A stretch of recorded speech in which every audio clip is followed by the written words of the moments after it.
So, funny thing happened on the way to the coronation of Bill Belichick or Mike Vrabel or even Ben Johnson being a head coach. They didn't get jobs.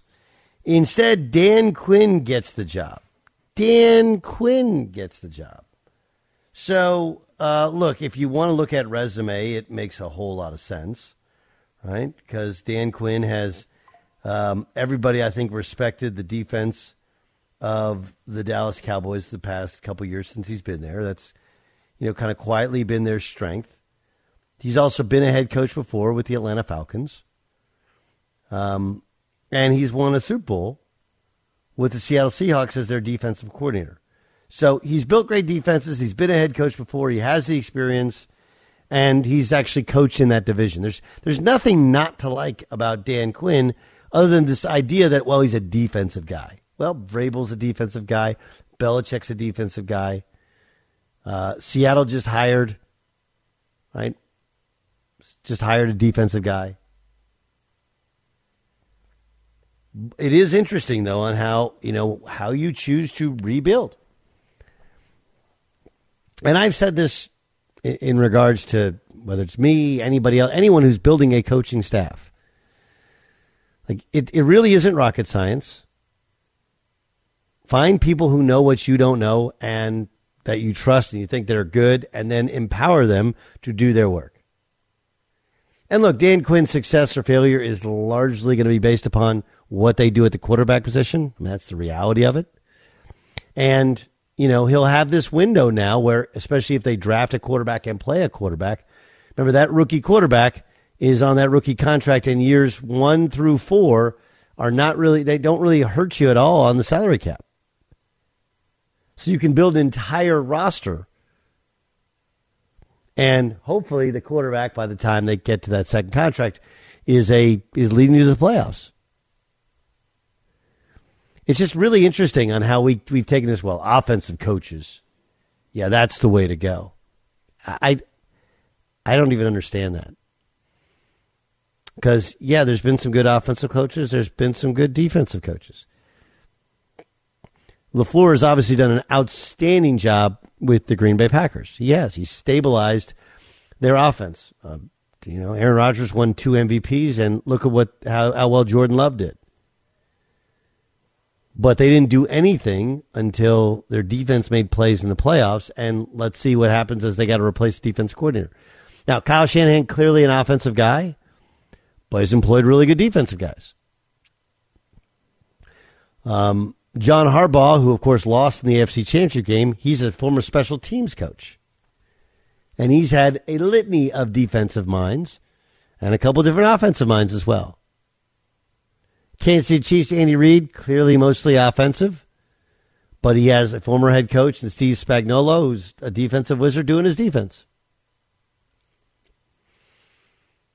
And then, you have Dan Campbell, who's a former tight ends coach, more of a motivational guy, doesn't really get into the coordinating sort of thing. It's just weird, though, right? That somehow the media convinced everybody, or maybe the numbers convinced everybody, that you have to go offensive. And I don't know if that's really the case.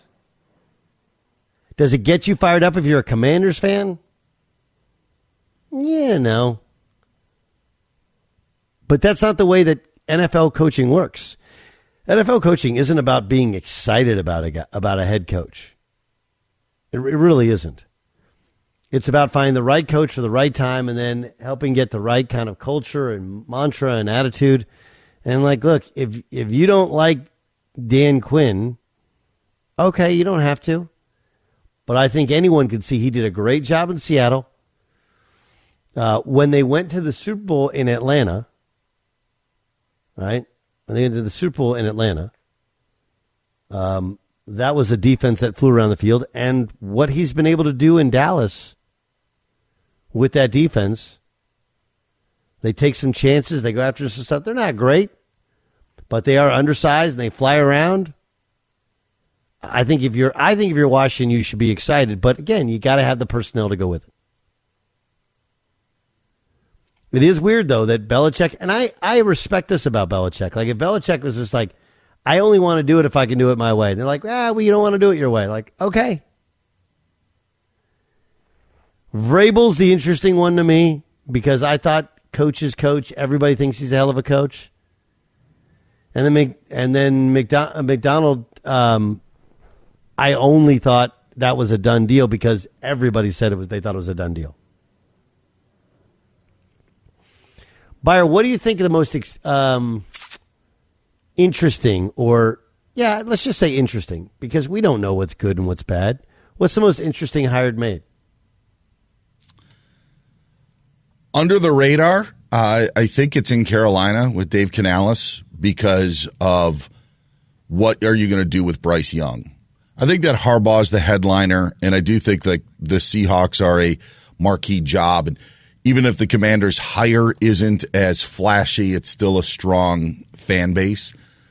I mean, we're talking in a season that now really for his career, Bryce Young is going to be compared to C.J. Stroud and what has happened there. So if you're Carolina, and by the way, again, with the draft coming up in late April, you've traded your number 1 overall pick to the Bears for Bryce Young, and that number 1 overall pick will very likely be Caleb Williams. So now if you're Dave Canales, you have got to make something out of Bryce Young.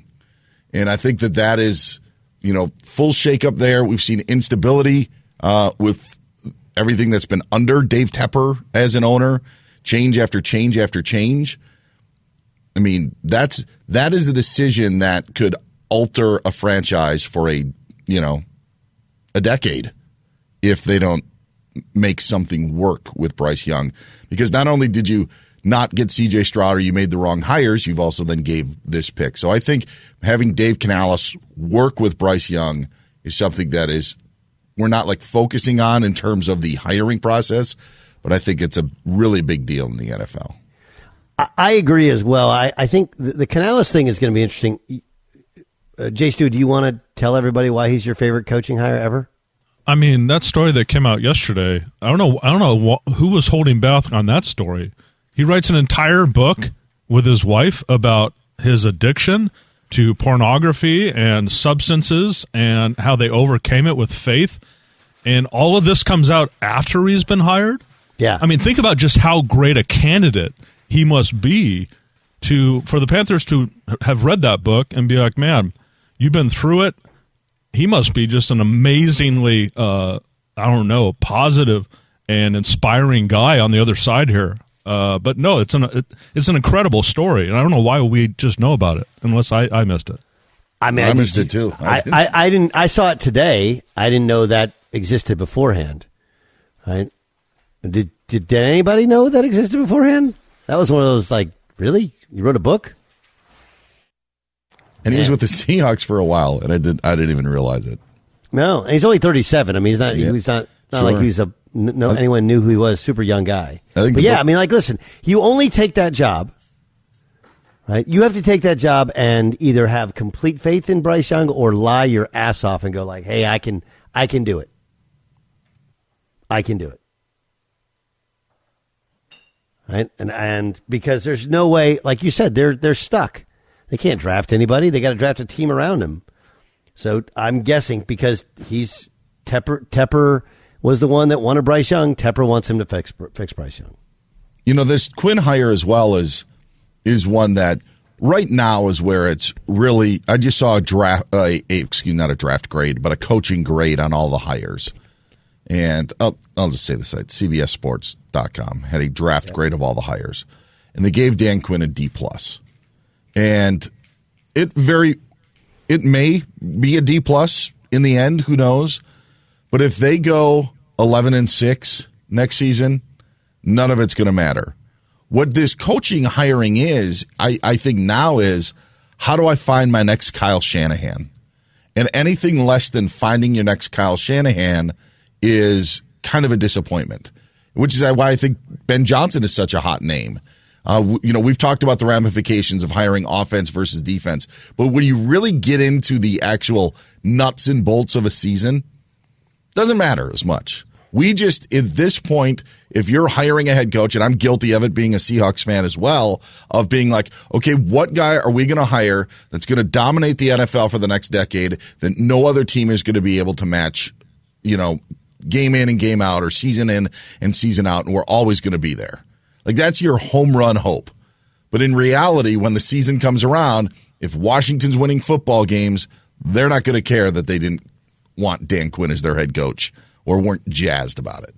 Well, I think it's you bring up a great point. Like, he's a D. Did you say D minus? Is that what they said? They gave him a D plus. D plus. D plus. By the way, a D plus is a grade that doesn't exist. No one actually gives D plus. Right. Yeah. Right. Yes. No one ever. I would love to see if there's ever a report card ever that gave a D plus. C minus for sure. D plus, that doesn't exist. Anyway, like, we've reached the world of ridiculousness. The guy built the Legion of Boom, or was one of the architects of the Legion of Boom, at least as the defensive coordinator in Seattle. They went to the Super Bowl in Atlanta. And in Dallas, the defense has been outstanding the past 2 years. And you give it a D plus? Like, what amount of grading? Who would have been better? What, you like Ben Johnson? He's never been a head coach before.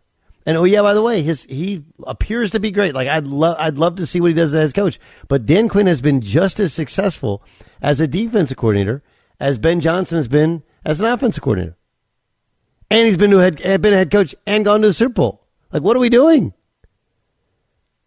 I think it's a great hire. I just do. I don't know Dan personally. I do know that, like, Micah Parsons loves playing for him. Part of it is you got to have guys. You want to be a head coach, you got to have guys that people love playing for. Yep.